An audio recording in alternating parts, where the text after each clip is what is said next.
सहारा enterprises तुमच्या स्वप्नातली गाडी आता कमी किमतीत. इचलकरंजी शहरालगत असलेल्या कबनूर चंदूर रोडवर कोन्नूर पार्कमधल्या सहारा एंटरप्राइजेस इथं पश्चिम महाराष्ट्रातली विविध बँका आणि फायनान्स कंपन्यांनी जप्त केलेल्या जुन्या दुचाकी आणि चारचाकी गाड्यांची विक्री केली जाते. शोरूम किमतीपेक्षा 25 ते 50% कमी दरात, उत्तम स्थितीत आणि संपूर्ण कागदपत्रांसह त्वरित डिलिव्हरी.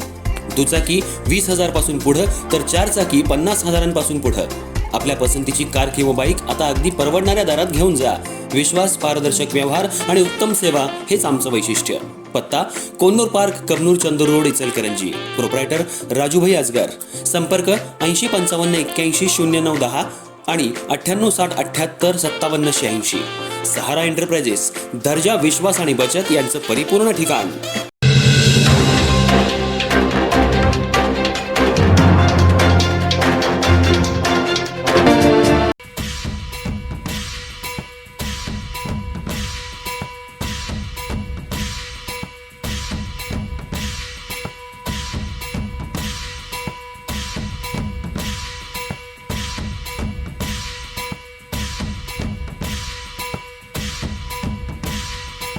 इचलकरंजी शहरातल्या पीडित महिलेचा असहाय्यतेचा फायदा घेऊन तिच्यावर सावकारकीच्या माध्यमातून 1.5 लाख रुपये पैसे उकळण्यात आले.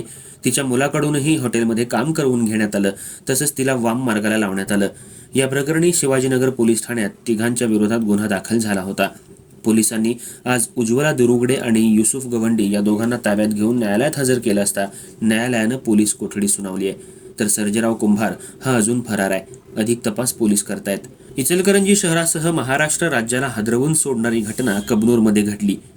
गरिबीचा फायदा घेऊन 7,000 रुपयांच्या व्याजापोटी तब्बल 1.5 लाख रुपये वसूल करून घेण्यात आले आणि त्यांच्या मुलांकडून हॉटेलमध्ये काम करवून घेण्यात आलं. महिलेला वाम मार्गाला लावण्यात आलं.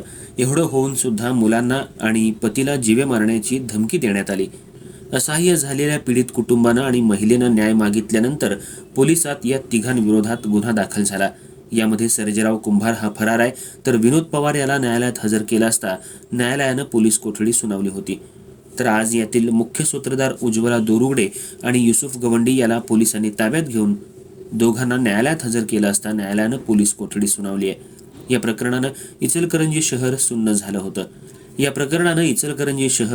झालंय.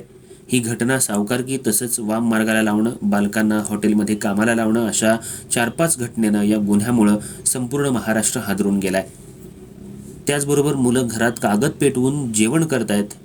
हे दृश्य तर हृदय पिळवटून टाकणारं होतं. त्यामुळे दोषींवर कठोर कारवाई करावी अशी मागणी सध्या जोर धरू लागली आहे. यातील 2 आरोपींना आज न्यायालयात हजर करण्यात आलं, तर सर्जेराव कुंभार हा सध्या फरार आहे. अधिक तपास शिवाजीनगर पोलीस करतायत.